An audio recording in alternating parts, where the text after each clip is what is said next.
Alright, so this video is for Beauty something. What's your name? Beauty.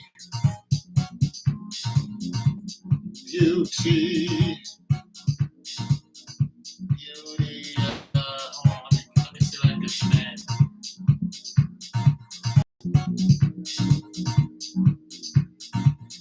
Beauty and Glamour. I guess that's your name. So listen, I don't know if you're a guy or a girl. I'm assuming you're a woman though. Beauty and Glamour, you're a woman. Alright? Beauty and Glamour. Let me give you some rundown. Turn this off first. Let me give you some rundown on the stock market. The stock market is full of, goods and bads. I'll tell you what I know about it. I first got into the stock market by investing my stimulus check. Now, you said, how could you be a disabled veteran and invest and make investments? Well, when the government gives you, $1,200 to $1,400, and you don't have to spend it directly on, whatever, you can take that money and throw it into the stock market. Now, what I did was I called my bank first. I asked to speak to somebody about stocks. They, fished me around to the people who can talk to you about stocks. Then that person asked me, how much money are you investing? I said, $1,000 or whatever. They said, okay, well, I'm the person you talk to when you invest $250,000.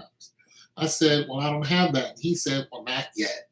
Let me get you the person that's $10,000 and under. So there you have it. You have different people you can talk to in the bank that are qualified at different levels. Another thing I looked into was CDs. So I looked into the rates of CD and the rate of return. And I had a CD for about a year. I had $2,000 in the CD at 4% or something like that. Yielded me $8 after a year. I got out of it. So there's that. I also talked to tellers and bankers about what's the best, money marketing to get into, and they said there isn't any. That's really good to get into. All the rates are low. You do know if you do belong to a bank, that bank has an interest rate. So depending on what bank you're at, your bank's interest rate is probably 0.002 or 0.01. Some of them are 0.4, but it's very low, which means you're not making, you're making $1 if you invest $1,000. But, banks have their fees, so they're taking money from you. So you're not making that money back. The bank is actually making money off of you. So there's that. So savings out the door. You're not making any money. They're charging you every month $10 to $12. They're taking money from you. All right. So there's that. And unless you have a account, like a military account like I do, then they don't take the money out. All right. But you might get charged for certain fees, certain service fees. So there's that. The bank is still trying to get money out of you. So like I said, I looked into CDs. I went to different banks. I went to a credit union, talked to some people there. Interest rates are pretty, decent, but at the end of the day, they don't really yield you that much money. You're not really making money off of, these CDs that they have at, these credit unions. So they're just higher than a normal bank. That's why people like credit unions, because credit unions yield you more back in interest than the bank does. So there that is. Uh, so if you're going to get a CD, get one from a credit union. It's just going to be higher. Don't get one from your bank. Also, when it comes to the stock market, you have different ways to invest. So if you're a person who doesn't know anything about the stock market, but nonetheless, you're here, hey, what's going on? So if you're a person who wants to invest, but you don't know how to invest, what you can do is call a bank and ask that bank, do they have, no problem, you can ask that bank, do they have robo accounts? Okay, so let me break down to you what a robo account does. A robo account is an automated system that invests your money for you within certain markets of the stock market. So let's say that you want to follow the S&P 500. The reason why, okay, for one, S&P stands for Standard and Poor. That's what S&P stands for. If you want to put your money into the Standard and Poor S&P stock market, you could do that with a robo account. You can take, let's say, $1,000. Take $1,000, you throw it into, it's basically a wallet of stocks. You throw, it's a bunch of stocks that yield you about 7% a year. Nonetheless, these stocks also are dividend stocks. That's the thing about the S&P, because the S&P doesn't go up that high. But dividend stocks pay you while your money is still in it. It pays you quarterly. So let's just look at a dividend stock. Say that you invested in the S&P. The S&P follows Apple. It follows, all the big boys. That's what the S&P follows. But a lot of them have dividend stocks. Some of them aren't, but a lot of them are dividend stocks. So what's going to happen, just because you're thrown into that large group where you don't have to actually buy a share, you don't have to, okay,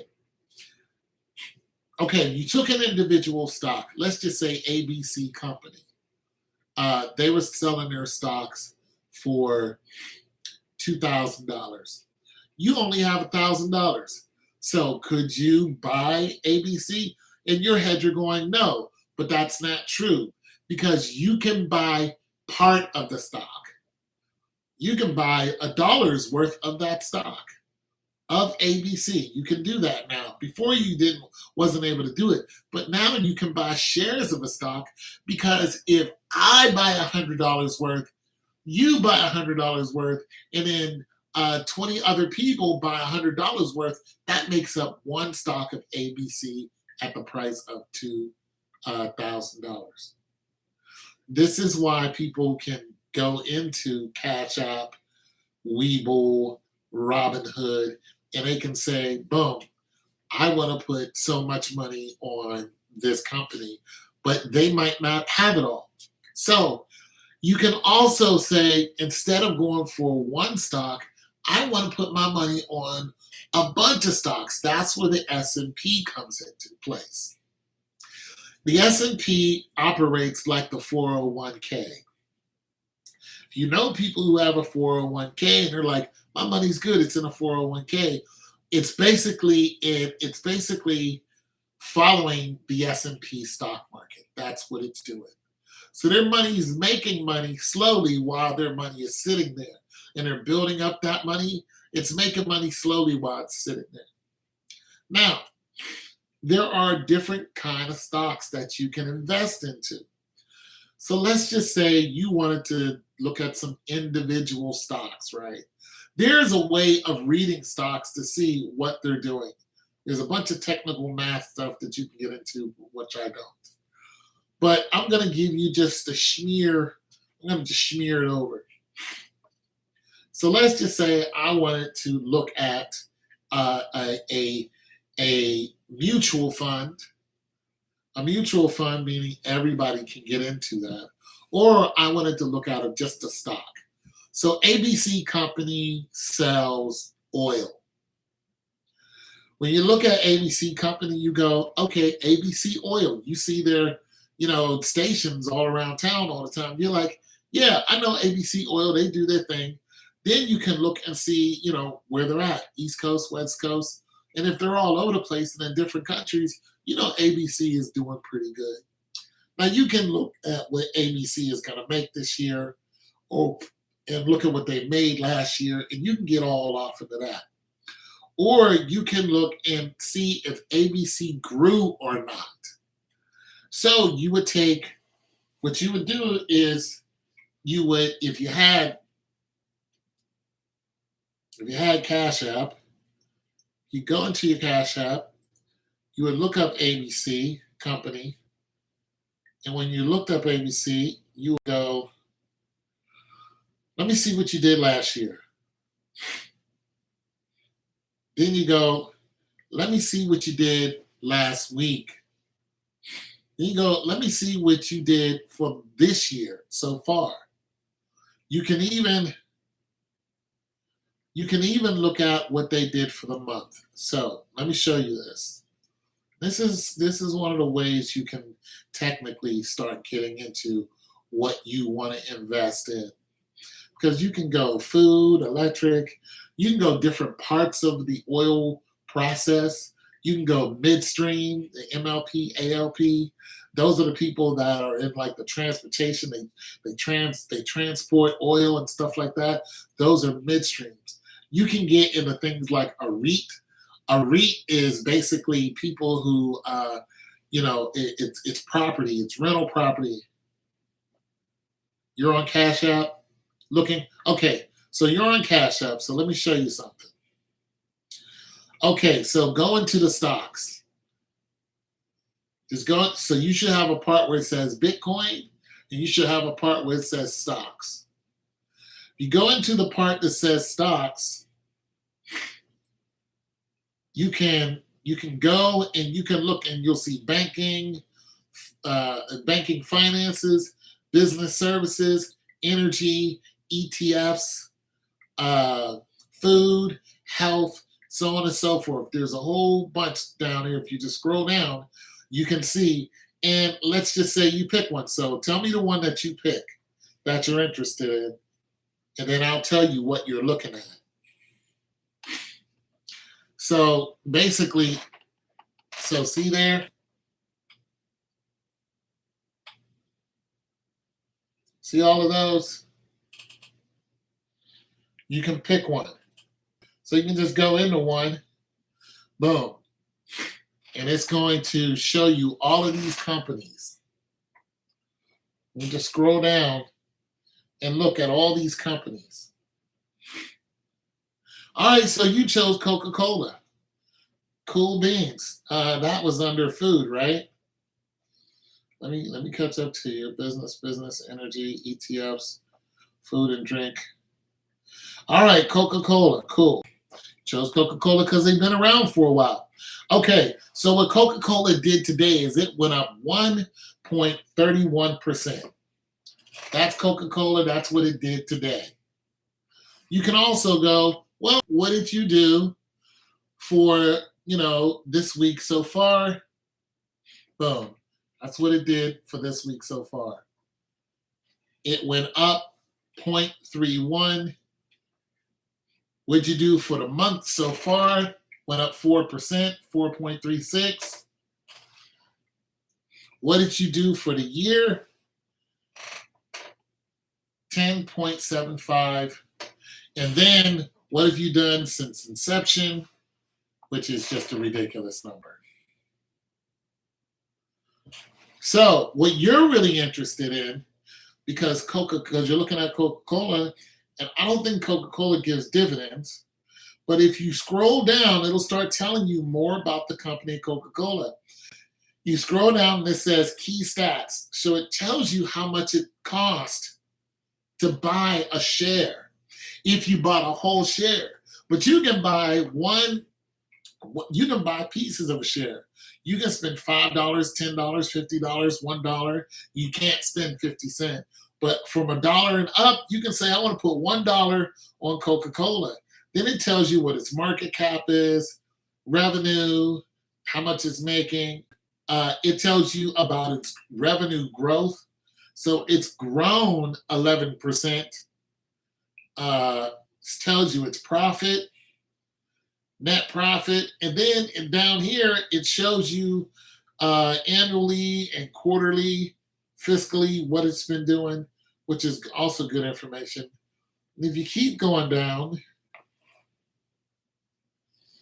it'll show you its earnings, analysis, and it doesn't have, if you keep going down, you'll see how many employees, where it's located, and what its ticker symbol is.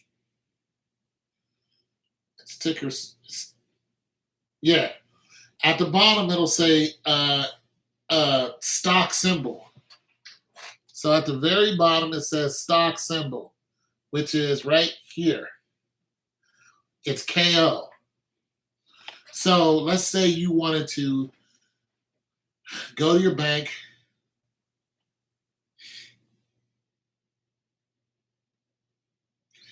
Yeah, I learned something new because I didn't even know that. I don't really read that far because I make my analysis by other things. Now, would I buy it? No, I wouldn't buy it. I'm gonna tell you why I wouldn't buy it.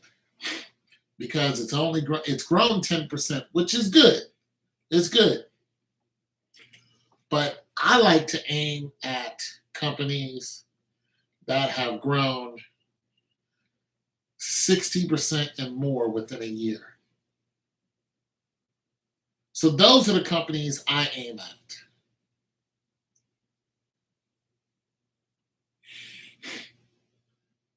So when I look at oil companies, so let's do that. And so you can go out of there and you can go into, let's see if we can find energy. Okay, we'll go into energy, right? So here's what I like. If you go into energy, you're going to see Tesla, then you're going to see Exxon Mobil, right? Go and look at Exxon. This is what it did today, 2.46, right? It went down 0.03 for this week so far. It's gone down 6.06 for the month. But for the year, it's going up 72.14. That's what I look at. I look at the end of the year. What did it do? Or what's it? Well, yeah. What did it do? And if I see that it's 72, 60, 50, something like that, I put my money into it. Also, if you scroll down, you can read more about it, and you can find out if it's a dividend stock or not. And you can find out how much the dividend is. So let me go down here and see if it's a dividend stock.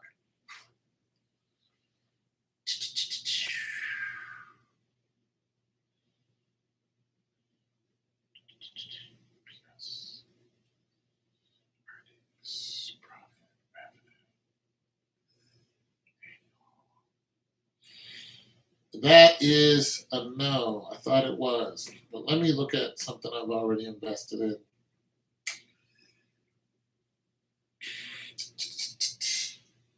I love it when they grow like that and they're dividend stocks because they're going to pay you quarterly. Energy, industry.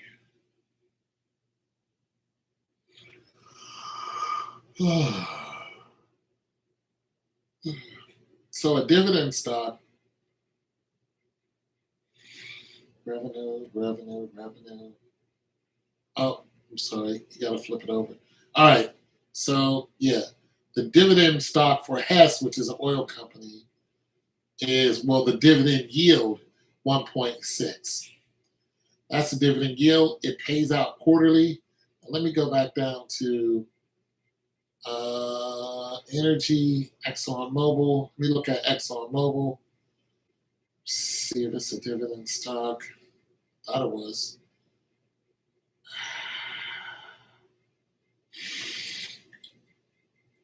Boom. Dividend yield 3.48. So what you got to do is, all right, so let me show you. Okay, so once you click on ExxonMobil or whoever you're going to, that's what it did at the end of the year. 74? Yeah, I like that. So what I do is I scroll down, and I get to where I see these two dots right here. See those two dots? That means there's another page if you swipe to your left. There's another page there. That page is going to show you the dividends. See that dividend yield right here? So you have to slide that page over, see, to see if it's a dividend stock. And there's your dividend yield right there. Those dividends pay out quarterly. Yeah. So those dividends pay out quarterly. So you have to find out when those dividends come out, because they're going to come out every 3 months. So let's use $1,000 again. So let's say the dividend comes out in January. The next 3 months after that, you're going to get hit with another dividend. 3 months after that, you're going to get hit with another dividend. 3 months after that, you're going to hit. So it comes out quarterly. You know, you're going to get hit with a dividend, which means it's going to come right to your Cash App, and it's just going to show up that you have money there. So if it's $1,000 and your dividend is, let's say your dividend is, because a lot of them are like 3.2, some are higher. MLP, ALPs, they're like 7 something. So let's just pick 4% on a dividend, right? So what you have is $1,000, right? And you're going to get 4% of that. That's going to be split over the whole year.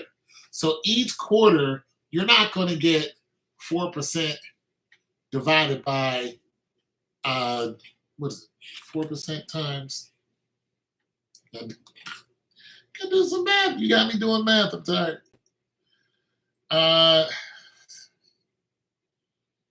40.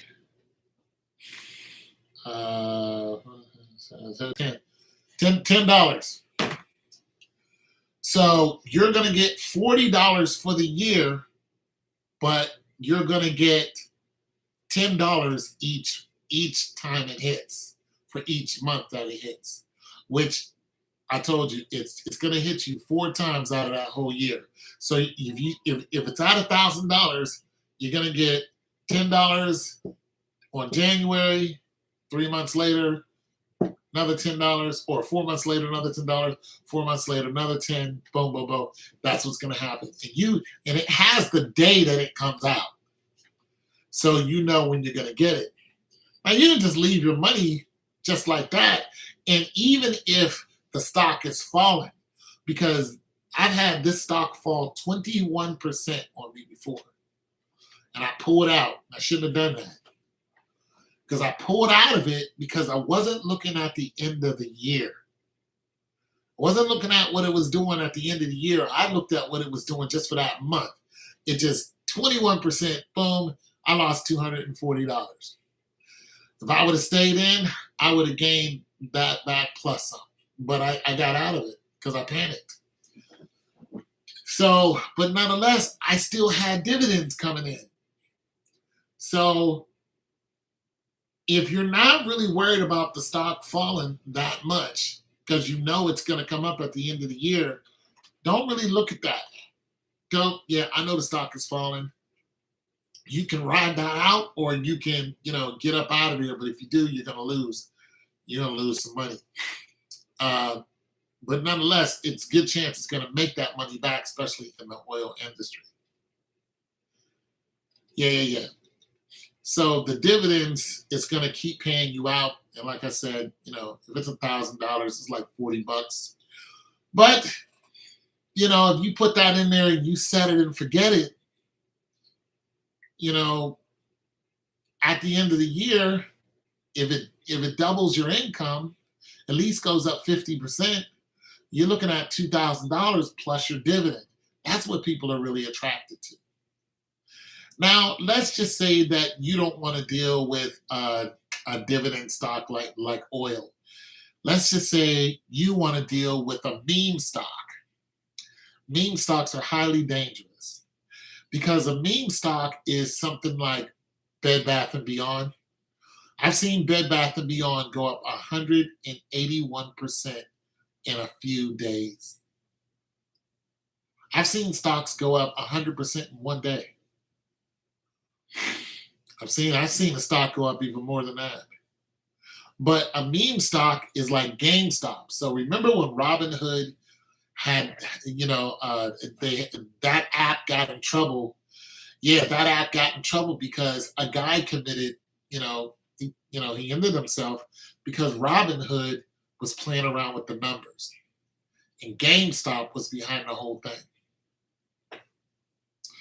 And this guy found out that that he owed money. Yeah. But what happened was the owner of Robinhood and the people of GameStop, they tricked people and they took all their money. Yeah, they tricked them. So that was a very sad story. But GameStop is something that fluctuates a lot, a whole lot. But if you can guesstimate when it's going to go up, you can pay your rent in 5 seconds. You can, if you have the money to play with. So let's just say you had $10,000, right? And you've been watching GameStop. I mean, you've been watching it. And you're like, GameStop, you've been down. So let's look at GameStop. GameStop is interesting because there's a bunch of meme stocks that are just like it.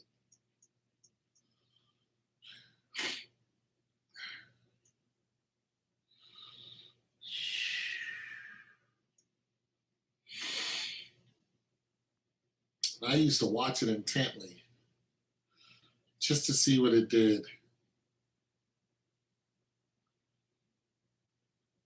I don't know what it's under. But if you don't know what it's under, you can also type it in and find it. Sports, gaming, technology. Oh, that's another thing. Technology stocks.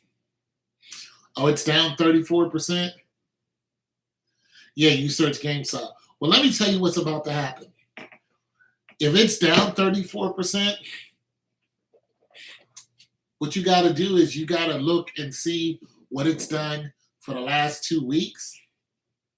And if it's been down, especially at 34%, it's about to go up 34%. They can't keep losing money and keep people interested. There are companies that try to do that, but they're going out of business. So let's just say you had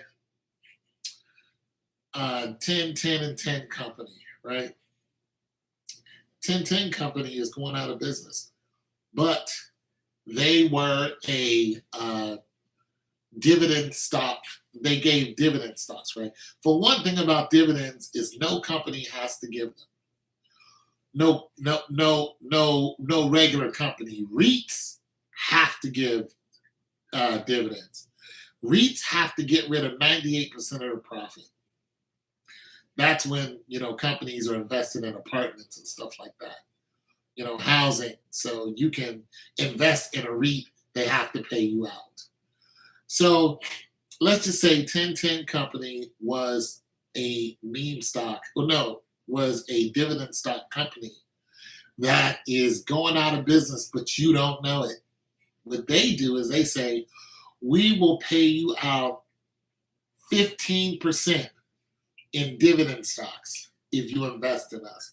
Now you're going 15%? Absolutely, I'm in. This is a very legal thing for them to do.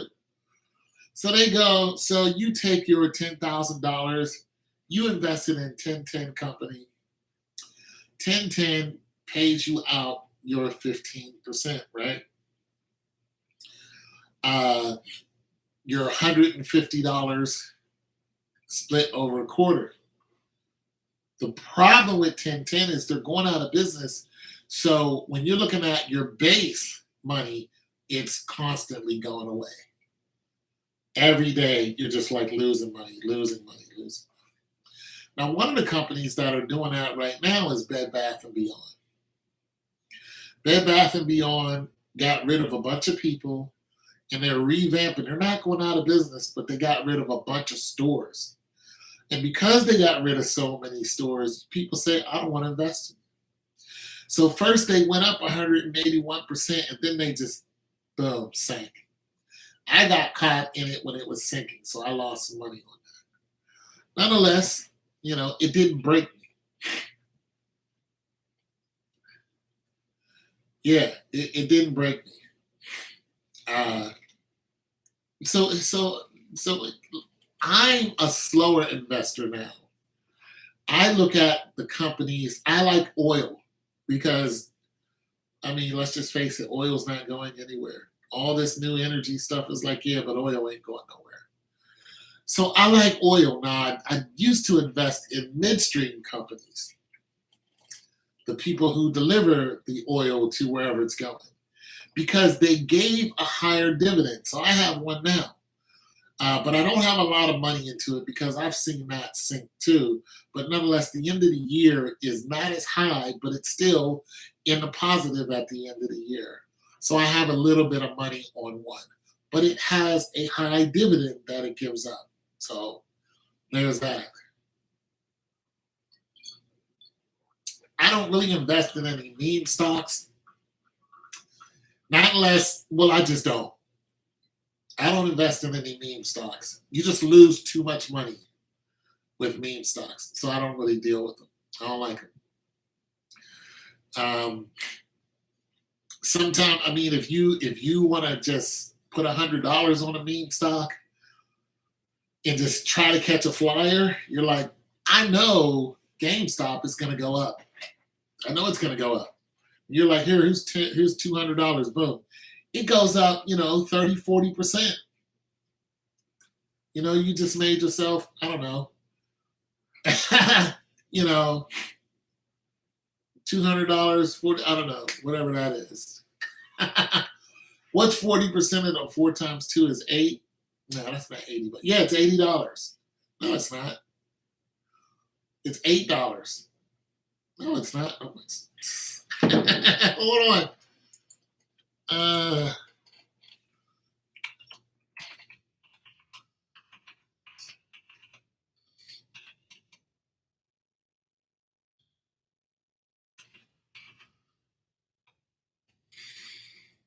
$80.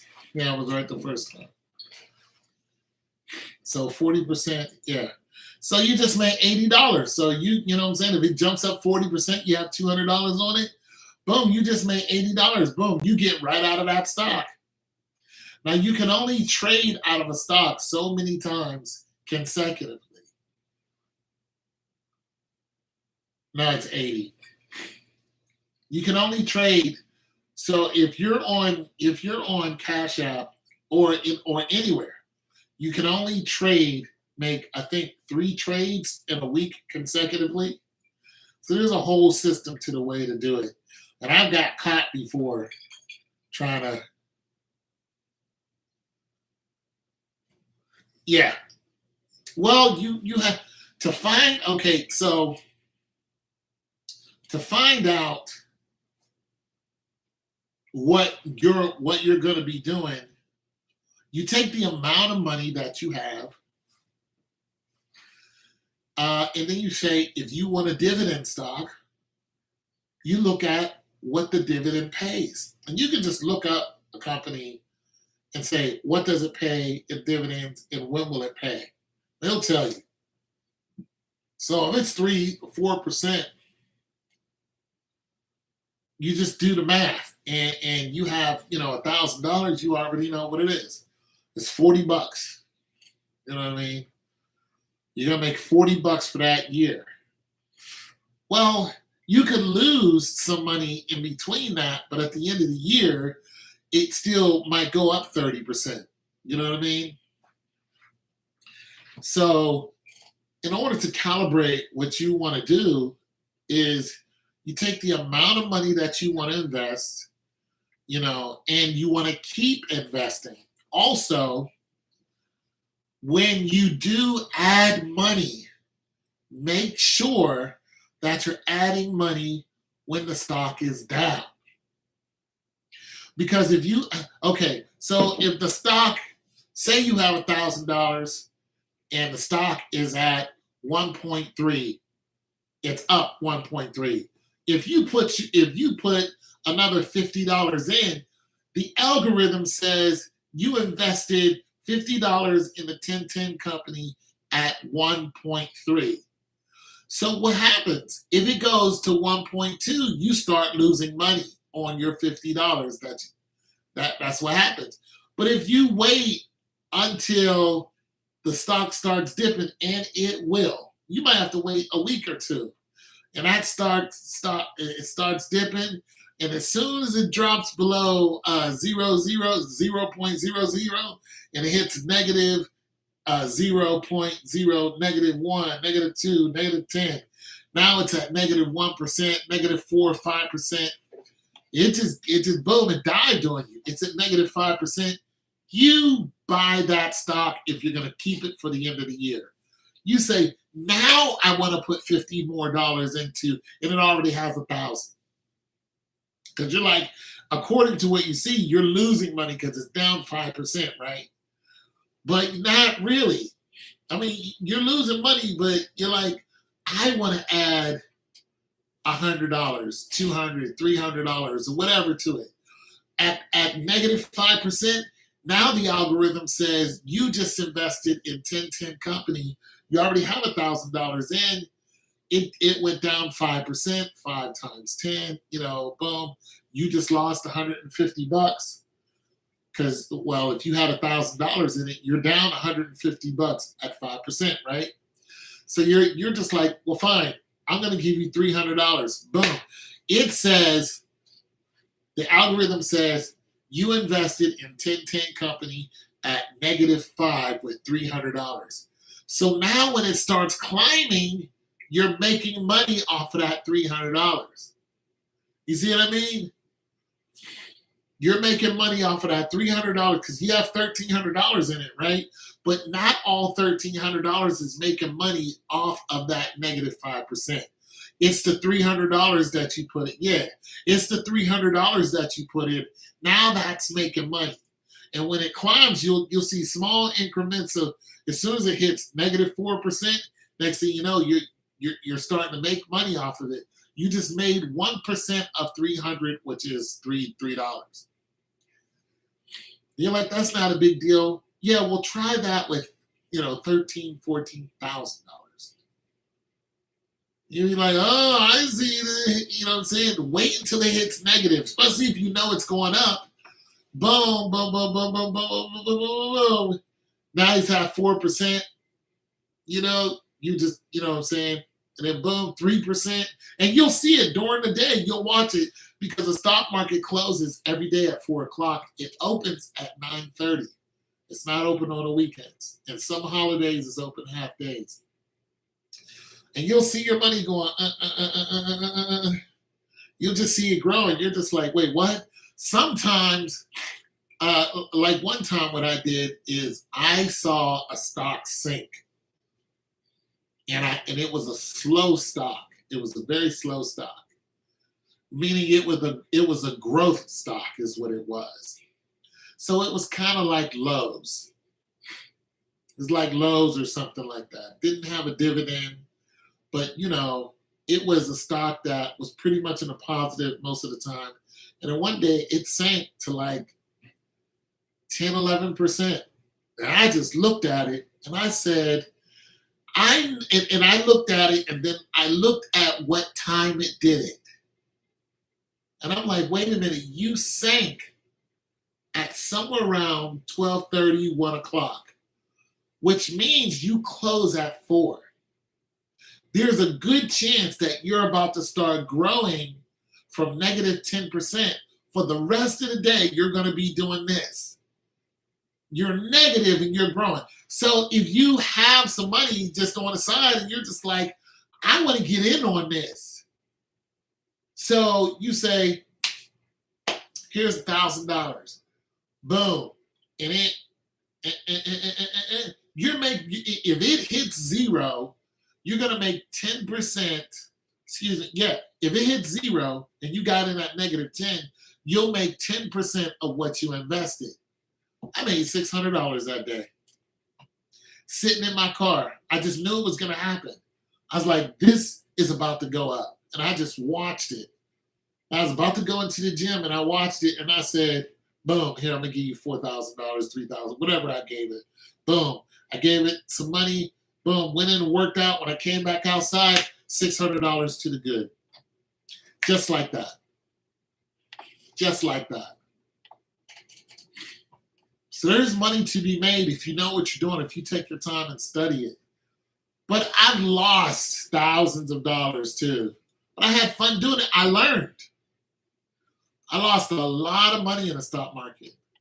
But now I'm making it back. Because I don't make rash moves. You know what I mean? I used to play around with my IRA and do silly stuff with it. I don't do that no more. If a stock is sinking and I think it's going to be down for a while, I'll pull my money out of it, but I won't lose a lot when I do it.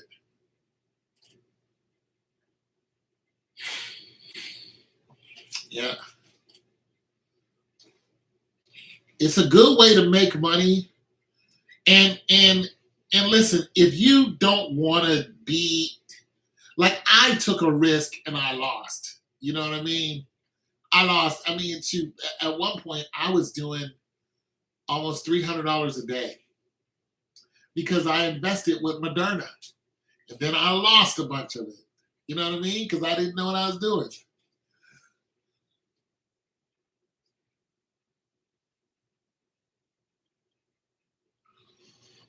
Oh, okay. Yes, that's true. Amiri, oh, she's not here anymore.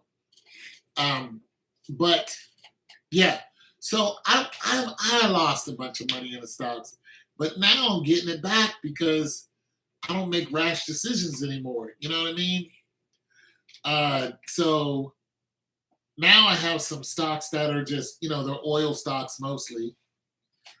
And I just let them sit there, and in like a week I watched it go up and made $500. Just watched it. Five made $600, then watched it come down $300, and now it's doing this. So I already know if I just leave it the way it is, it's at the end of the year. If I'm looking at a good, 60, 70%. On just one, I'm looking at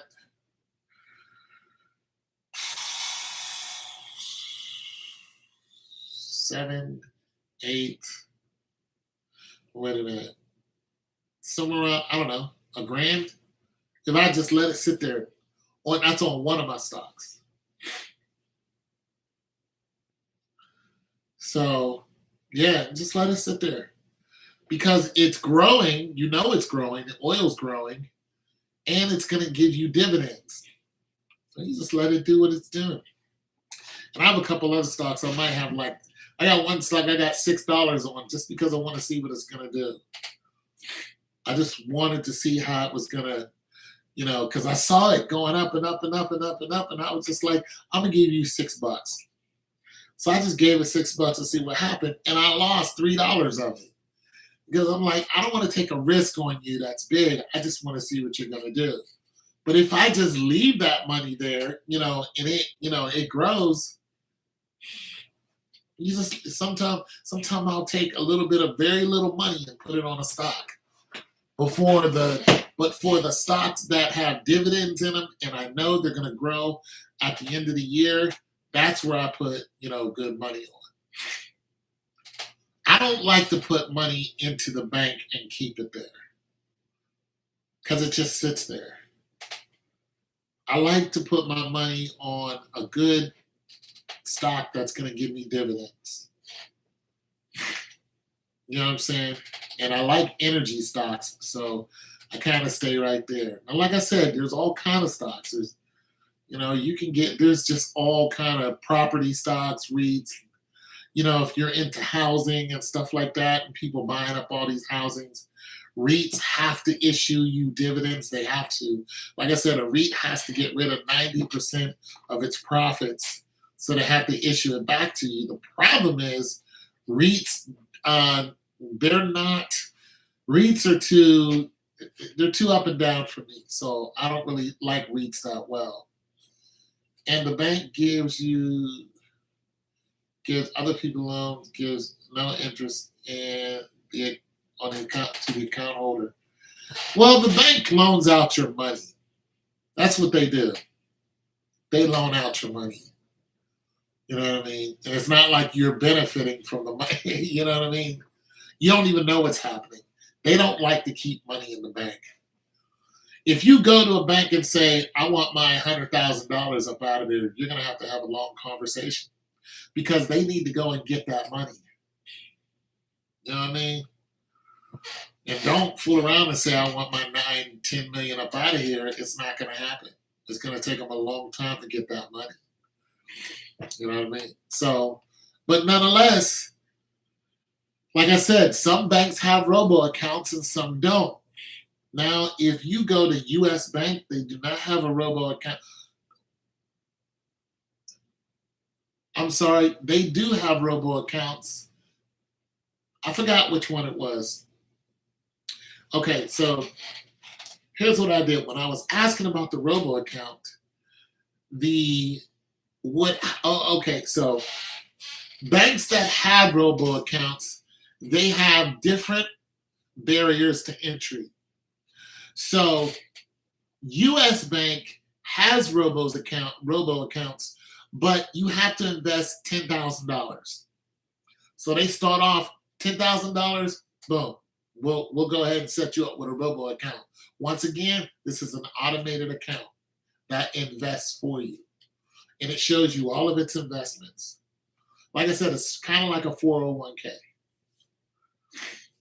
It tracks the S&P, it tracks the NASDAQ, the Amex, it tracks all of those. You can track all of those yourself, but you can take your money and put it into a mutual fund that tracks those. Yeah, Navy Federal. So you can call the bank and say, hey, do you have robo accounts? And they'll go, yeah. You'll say, how much does it cost for me to get into one? And then they're going to tell you, some of them will say $100. That's the one I would go with if you don't know what you're getting into. So what I did was I looked at two different banks. I looked at US Bank, I looked at Chase. Chase had robo accounts for $100 or something like that. I also looked at other banks when it came to CDs. So I searched a lot of banks when it came to CDs. And when I started calling these banks, I found out that it wasn't actually the bank that was supporting the CDs. It was a tertiary company that was connected to the bank so you would call them up and you would get some chick, and it's like a one-person office. I was like, there's no way I'm about to hand you some money because your CD rate is 7%. It's attractive, but it's like, no, I'm not about to give you Your CD rate 7%. If you gave them $2,000 at the end of the year, that's $14 at the end of the year. That's what it is. Well, let me see. At 4%, 2,000, $8. Yeah, something like that. It's like $14. It's just not a lot of money. I wouldn't do it. And thing about CDs is they punish you when you pull out early. So I got hit with 2 different penalties when I got out of my CD. It hit me twice. Cost me like $65.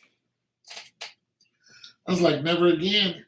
Only way I would ever do a CD is if I had a really large amount of money that I knew I was going to keep in there for a certain rate.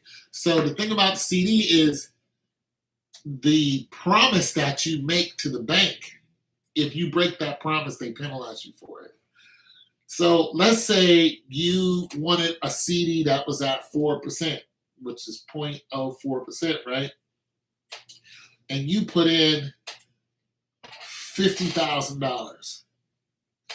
So, you would do your 0.4 times your 5 and then add on the zeros and see what you would get. And I think it'd be like, I don't know, 20, it'd be like $200. That's what you would get off of that. You would get $200 a year off of that. You're like $200, $50,000. That's okay. Some people can play that game. However, if your agreement is not for a year, your agreement's for 5 years. But you decide you wanted to pull out after 2 years. They're going to hit you with such a large penalty, it's going to hurt. It's going to hurt. I forgot what the percentage is, but they hit you twice. It's a lot of money. It's a lot. So CDs have different ways of formulating. They have different structure. So you have one CD that is kind of stair-stepped. The longer it's in, the more percentage will be made over amount of time. You have CDs that are for 6 months, 1 year, 2 years, 4 years, 5 years, and more. So you put your money into a CD, make sure you're going to keep it in there for that length of time or it's going to cost you. You got $50,000 and you put it in there for 5 years, forget about that $50,000. And the penalty goes up each year.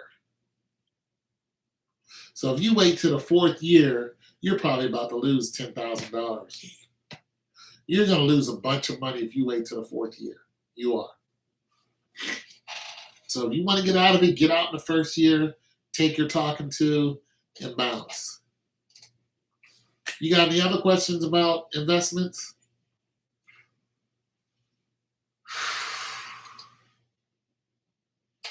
What do you do for a living?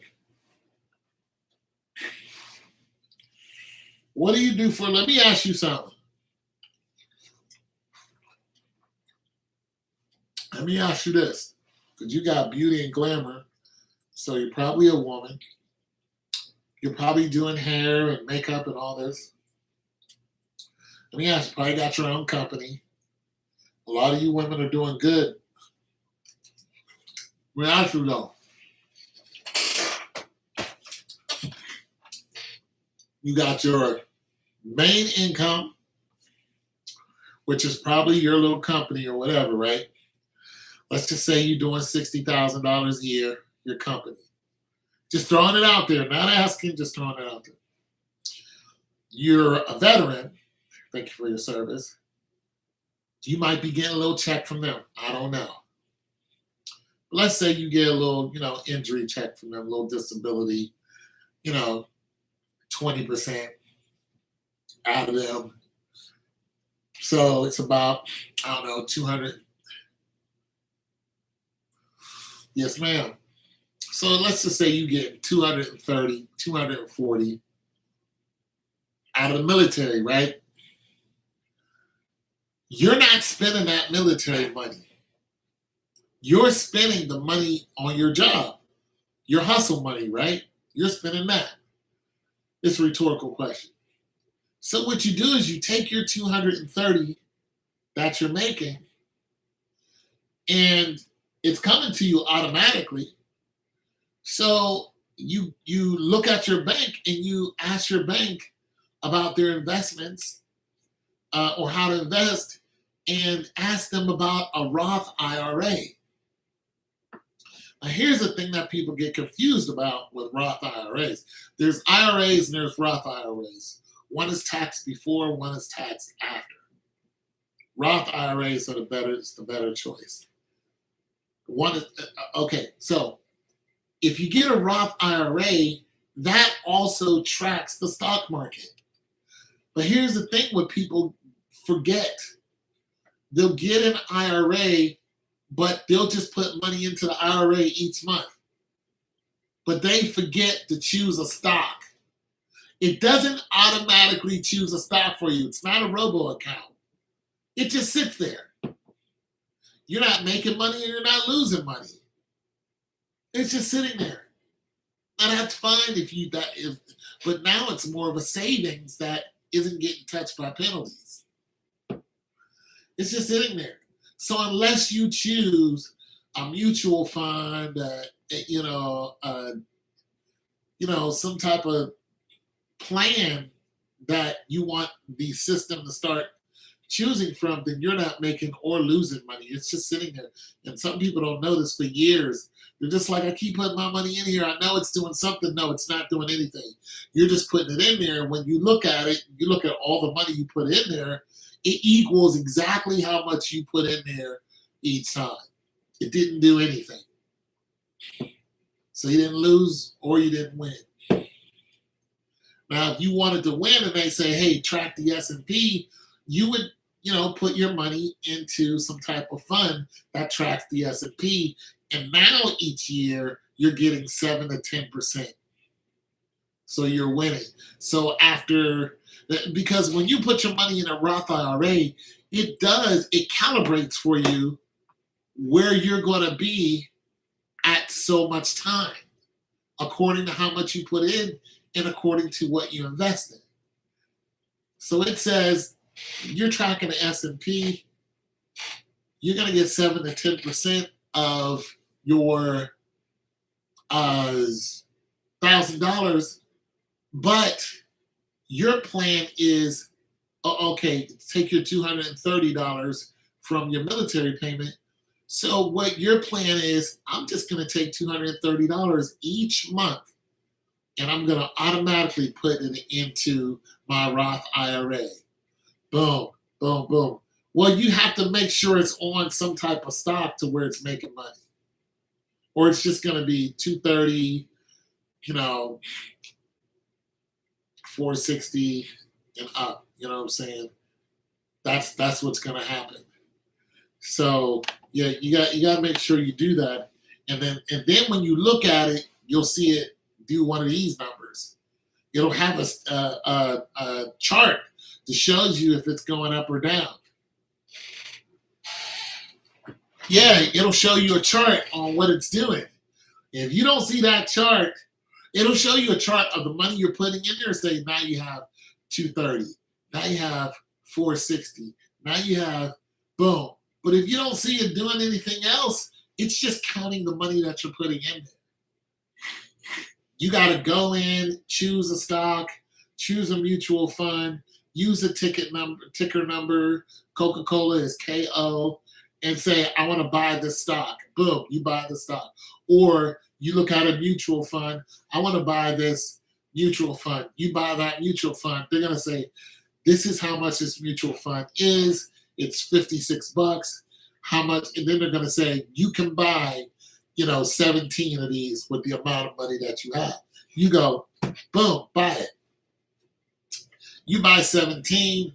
If it's on a weekend, it'll tell you this won't aggregate until Monday at 9:30. Or if you're doing it during the weekday and it's in between this time the stock market's open, boom, it adjusts it right away.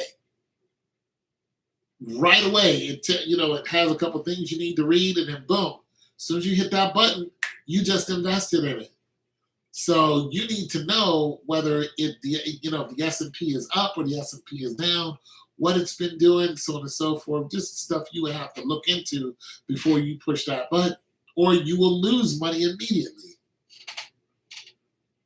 You know what I'm saying? There's another thing a lot of people invest in is banks.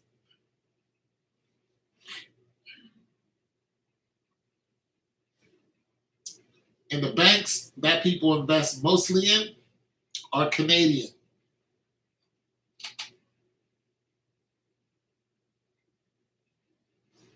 People like Canadian banks. I mean, they'll put buku money on Canadian banks. Why? Because they're not going anywhere. And they grow each year.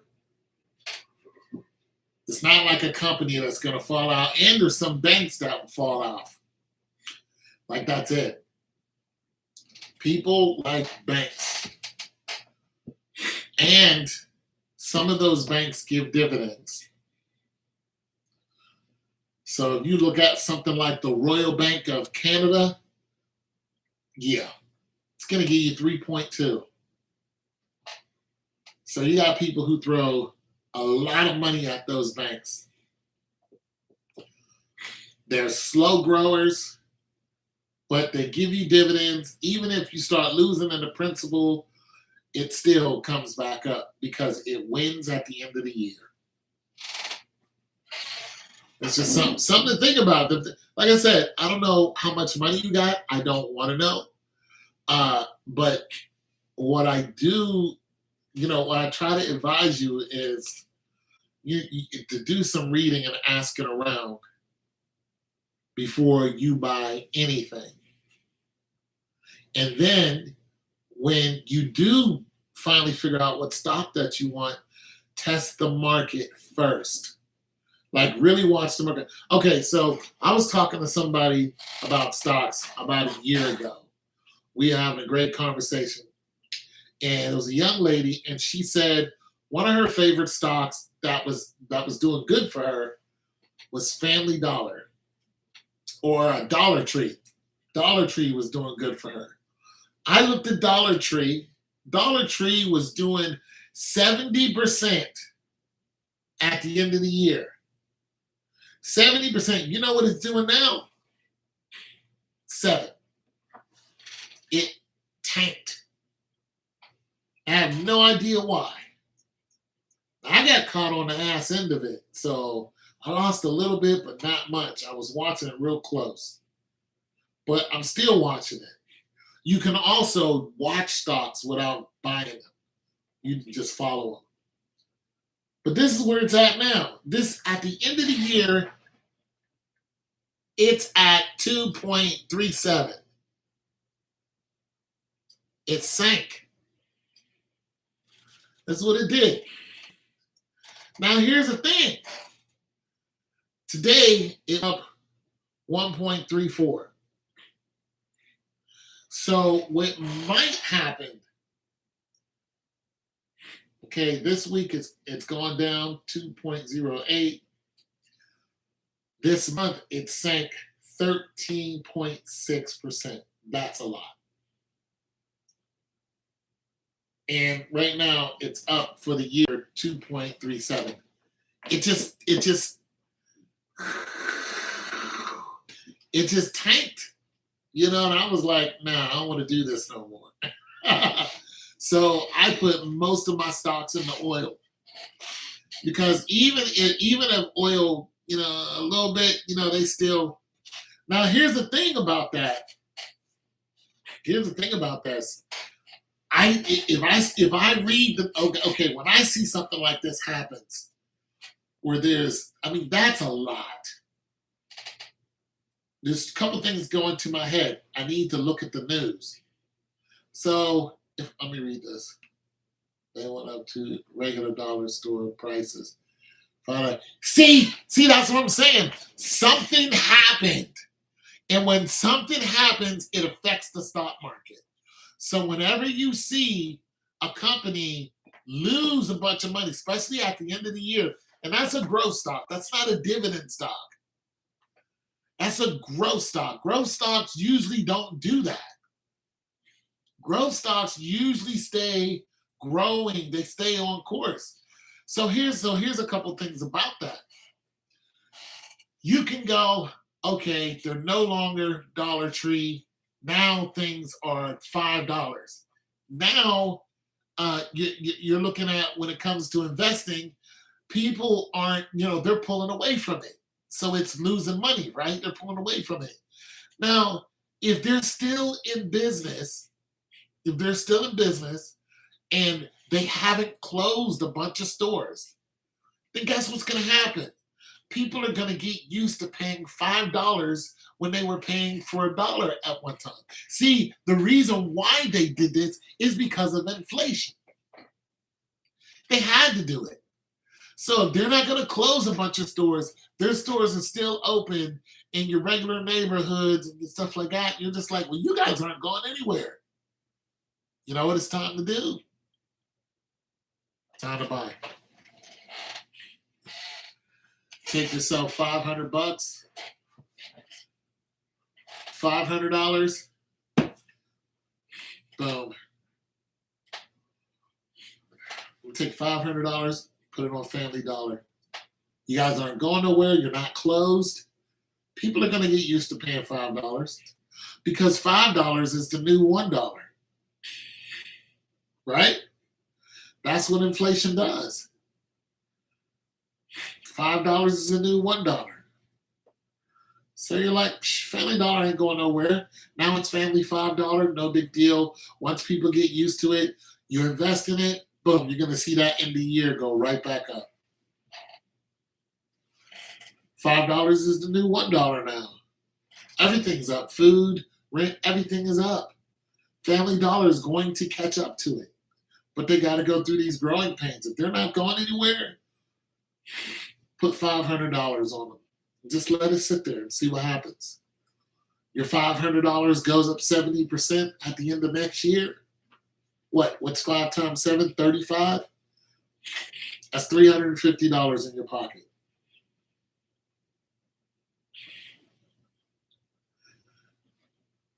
That's the stock market. There are people who literally live off of the stock market. They have tens of thousands of dollars to lose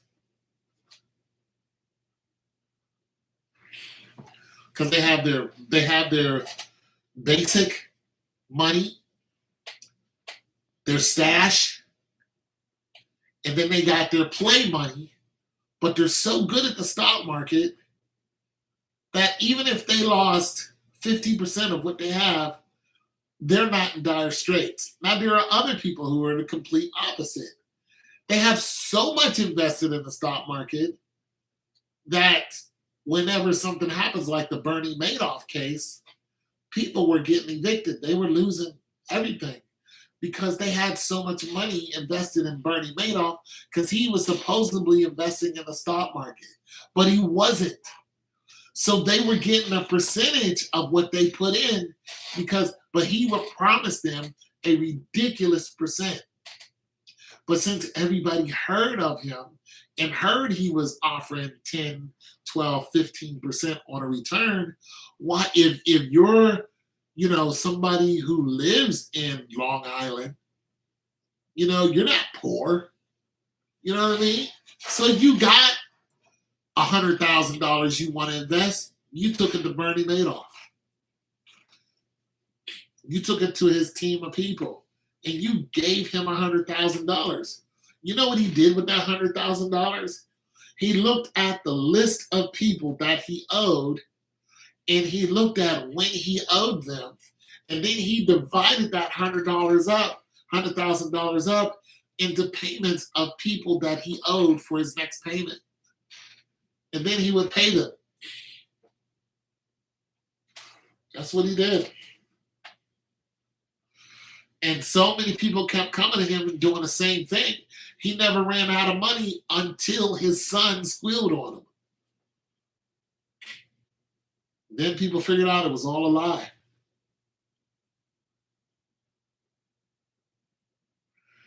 Yeah, Bernie Madoff. That's why he died in jail. I knew he was going to die in jail. But yeah, so of course there's a lot more when it comes to investing, but I just wanted to give you the unabridged version because you asked. I like when people ask me about a particular topic.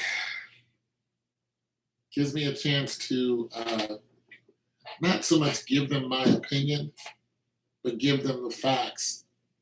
Let me give you the facts that is not written, the unwritten facts. Let me tell you the facts. You're going to lose some money. This is a fact. Fact, you're going to panic. This is a fact. But once you slow down after a while and get used to it, you'll be like, okay, I lost, $2,000. It's not killing me. Let me do this or not do this again. So there's just certain things that I won't do anymore when it comes to money because I lost so much. But I won't let my money just sit somewhere stagnant.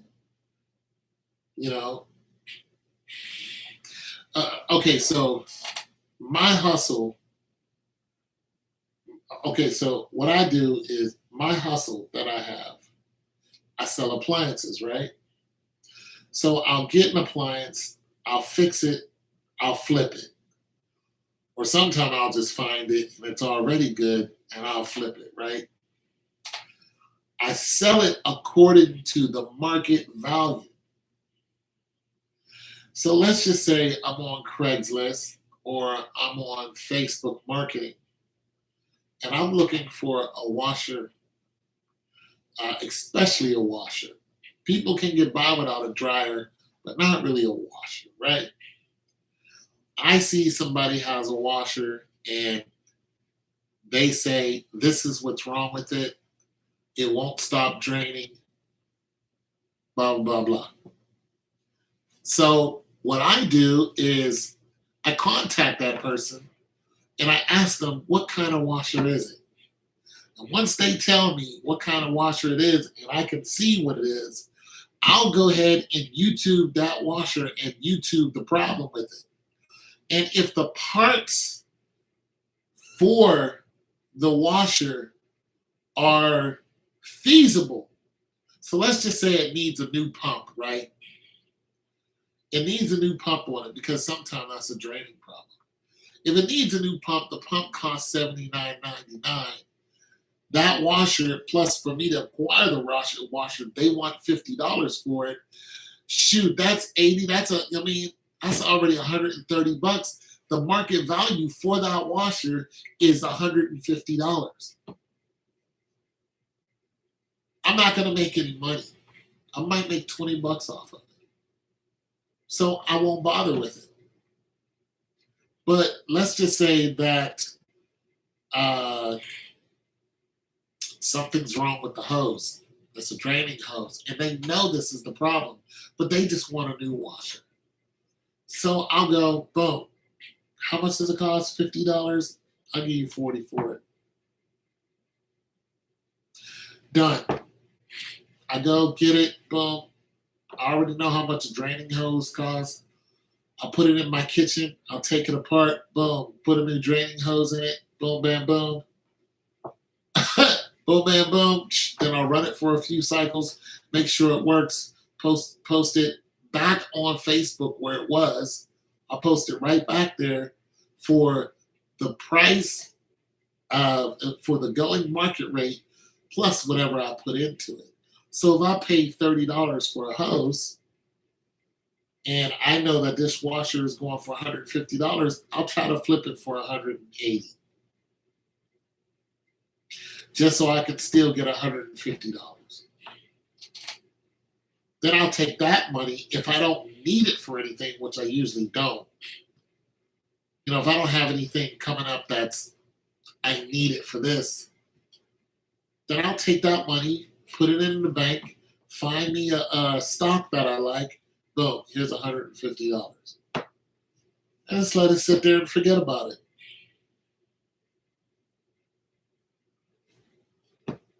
That's just that.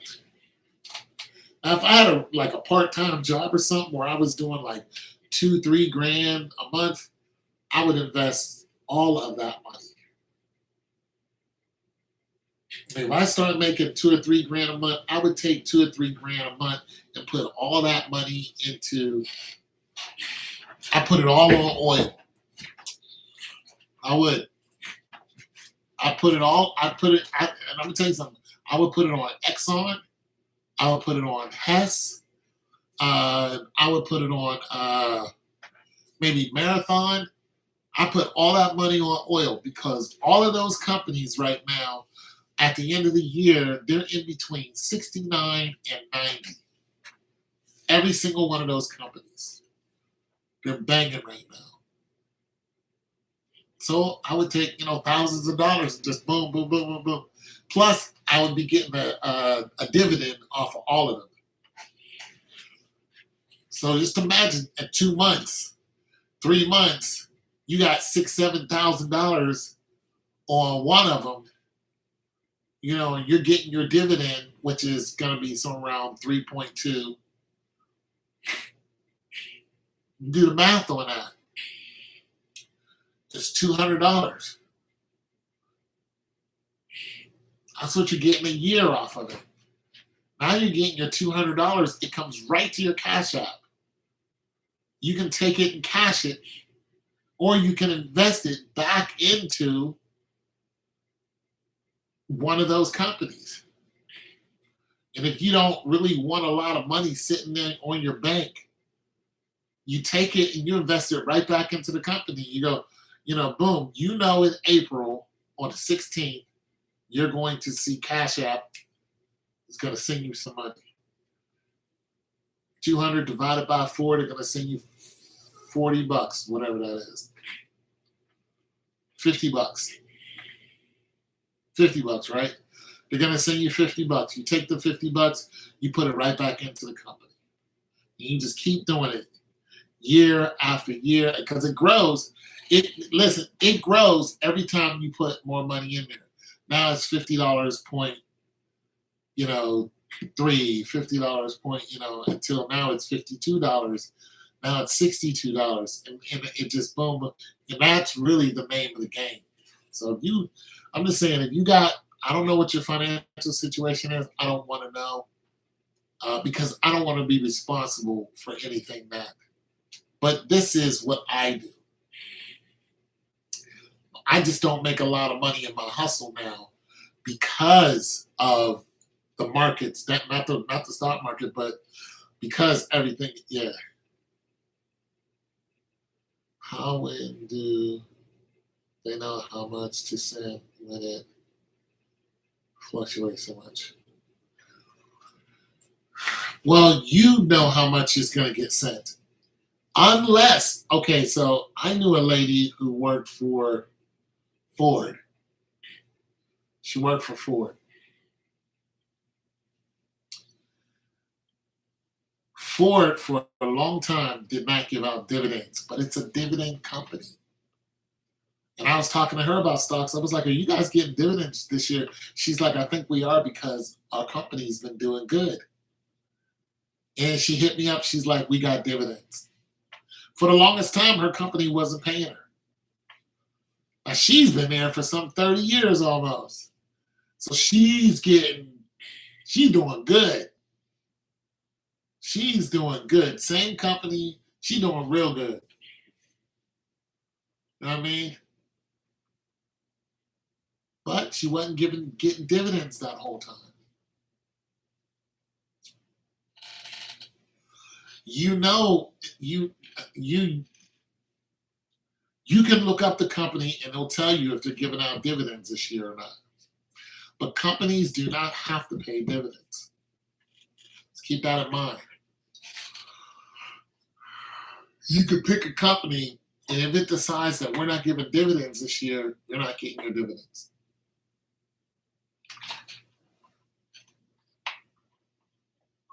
That's how it is.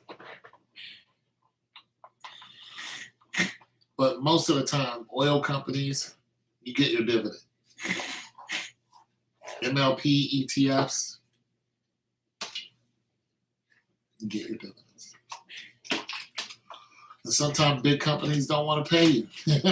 They got to keep that money. Other times, they're just like, okay, our money's doing better. We're going to send out dividends to the stockholders. You know, you're now a stockholder. You're important to them.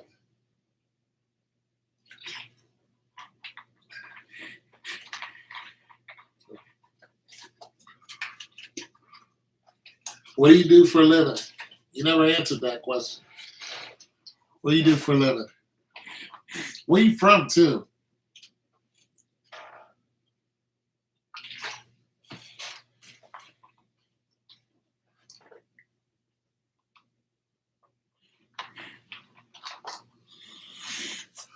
You from Atlanta?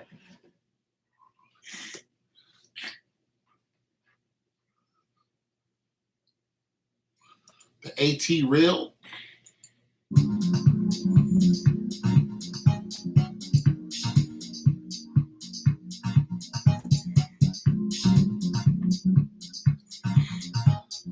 Yeah, you're from GA. Southern Belle.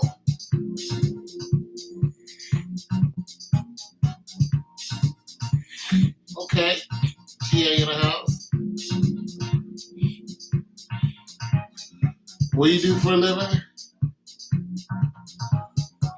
So are you some type of beauty guru? Are you what you got going on? Are you the hair woman?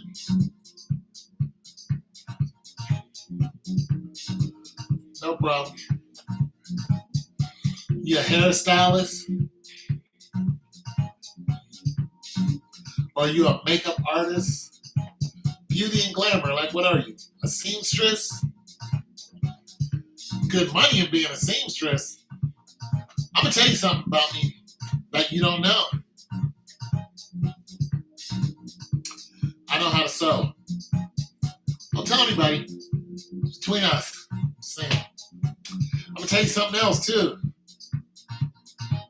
As long as you keep it a secret.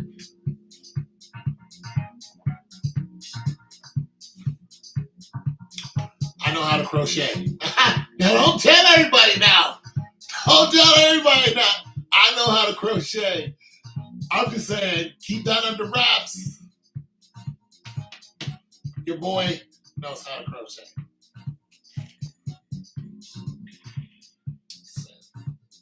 I learned when I was young. I used to hang out with me moms. Learn how to, needle point, with the 3-hole, I ain't done that in 30 years, but you have a hair license. Okay, so you have a salon? You have your own Chandre salon? So people can get. Now, let me ask you something. Do you do men's hair as well? You know what I'm saying? You cut all in. Another question is, do you do like the hair replacement stuff? Because see, now going to the barber is a whole different experience now. I get my thing done every now and then. I got to tighten up my game every now and then. But now you got people like men that had no hair come out with a whole coif now. It's different now. It's different now. You don't know who's who now. Hair license, that's all right. That's good money. I'd like to invest in a hair company. because they make so much money. I'm gonna tell you something else. There's a food company. There's this Jamaican company up the street where I live. Every day they sell out of food before closing.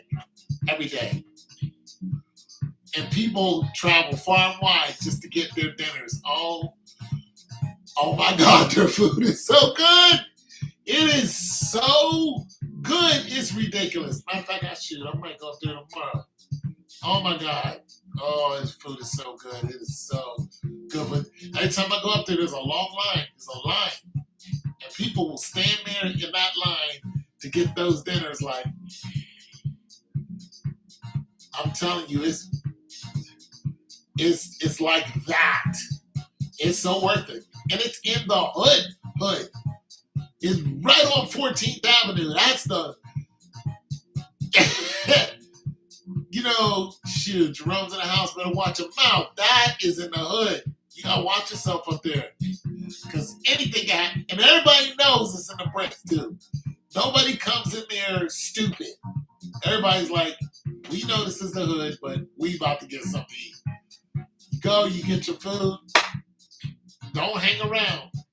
You don't see nobody hanging around outside. Nobody. There's not people out there having conversations, playing music. There's none of that. People go in there, get the Apple Pay, bow, get up out of there. I would love to invest in that company. I even asked them about it. I was like, man, I would love to just, are you guys public? They're like, no.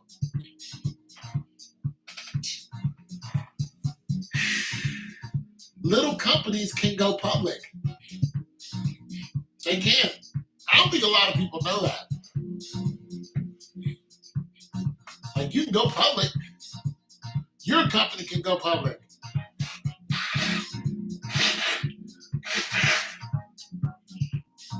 Go public.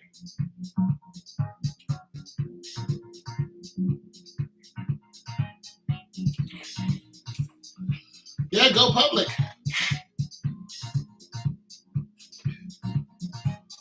I'll throw some money into it. I give you my little 50 cent. I'll be like, girl, you public? I got 2 quarters, girl. Here you go. Girl, that's a hard-earned 50 cent. I don't spend it all in one place.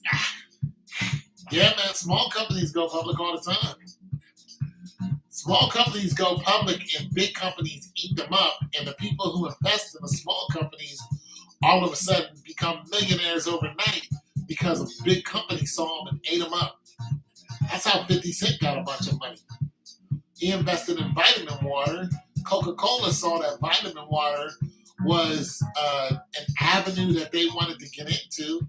So they said, why waste all of our money building a vitamin water when we can just publicly acquire them? Because they're trading publicly. So they just went on and bought 51% of them.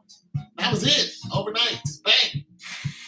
50 Cent was like, I woke up the next day and had a bunch of money. Because he was already invested in vitamin water. So they bought his shares. Just like that. Millions of dollars. Isn't that beautiful? Happens all the time, too.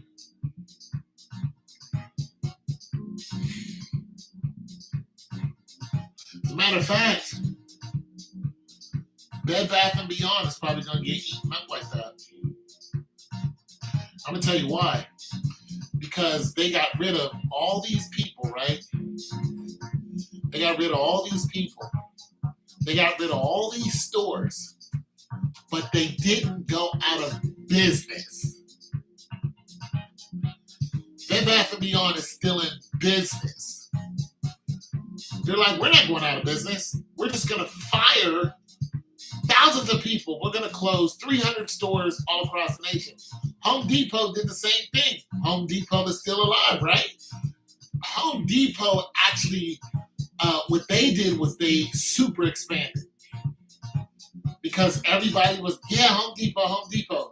So they super expanded and they expanded too fast, too far, too fast. So then when all of those stores wasn't making, their quarterly, and yearly marks, they said, we're going to close down some of those stores, but we're going to stay in business. Now, to somebody who doesn't know, Home Depot is public.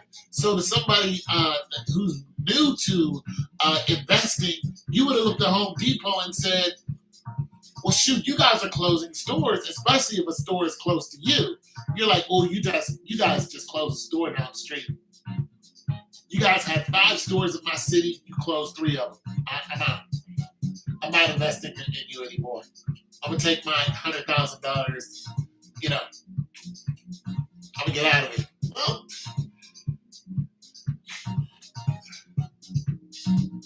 like JCPenney, yeah. They're still open. Yeah, there's JCPenney or Kohl's or Macy's, and a lot of those stores, they super expand, and then when certain stores don't hit their quota, they start closing those stores. That's what Bed Bath & Beyond is doing. But they're not going anywhere. They're not going to go out of business. But they were up 181% in a week. 181%. As soon as that news hit the newspaper, but now look where the stock is.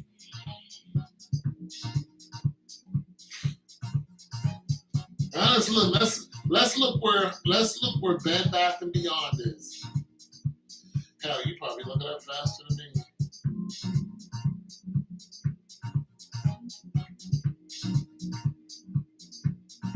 Bed Bath & Beyond up 1.62 for the day, down 12% for the week, down 14% for the month, down 81%.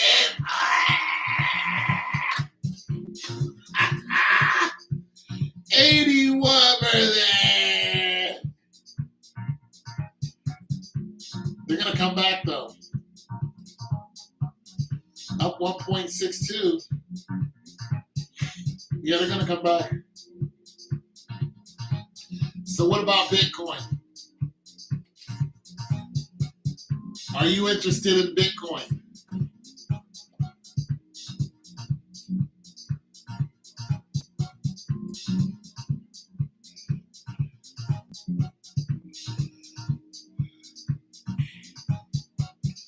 Bitcoin is fickle. Plus, they take a lot of your money.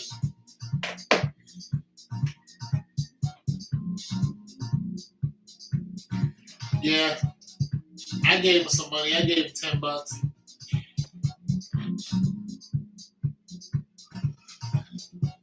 I gave him $10, and I did that because right now they're at $17,000. That's how much it is for a Bitcoin. At one time, not even a year ago, it was worth $60K. $60K. It dropped down to $17K. You know why I put $10 into it? Because if it goes back up to $60K, which I think it will, I want to be in on that.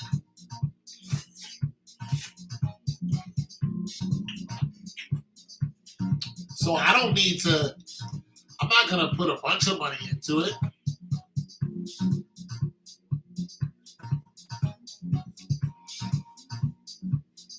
Little spaghetti on my shirt. I'm not going to put a bunch of money into it. Give him $10, see what happens. Leave it there. Just leave it.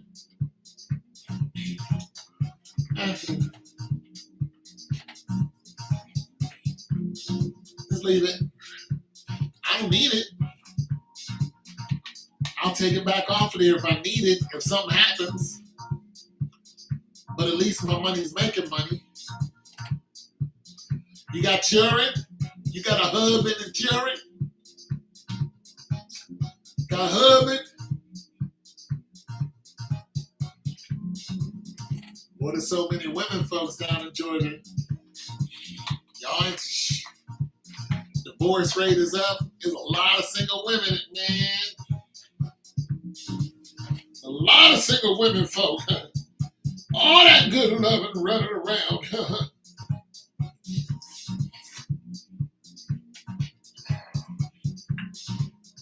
A lot of single women running around mad as fire.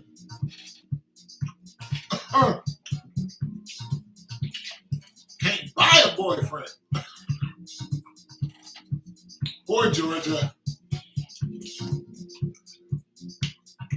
Well, that Freaknik didn't do y'all any justice, did it? That Freaknik did y'all wrong, some, didn't it?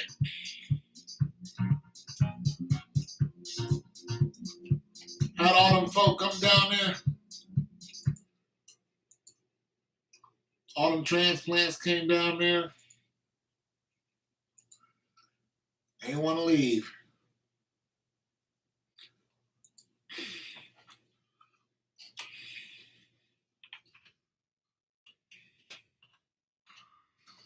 Oh, Bill Cosby had all them HBCUs, colleges. On the Cosby Show, everybody wanted to go to HBCU. Everybody wanted to head down to Atlanta, go to one of them colleges, just to be part of that whole, system. Folk got down there and didn't come back. Now you got a bunch of people that are kind of stuck there. Sad part is, most of them is women. So you got all these females, and you ain't got no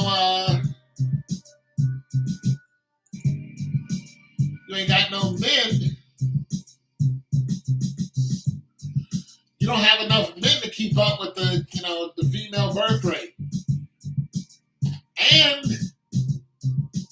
now it's the home of the homosexual and the DL dude. If you a DL black man, you go down to Atlanta, you feel at home. Because that's where they all are at. Or they're just openly gay. And it's like, first the black woman was like, yeah, that's cool. Yeah, be you, honey. Flip your hair and act like a woman. But now they're like, wait a minute. Wait a minute now. I ain't know that I was going to go this long to be single. I didn't know all that was going to happen. Well, your husband's on stage in a dress.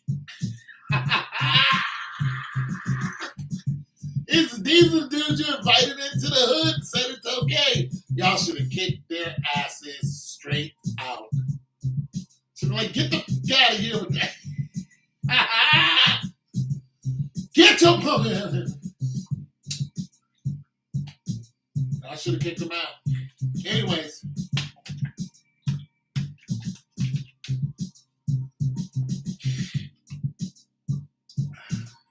Good talk. Good talk.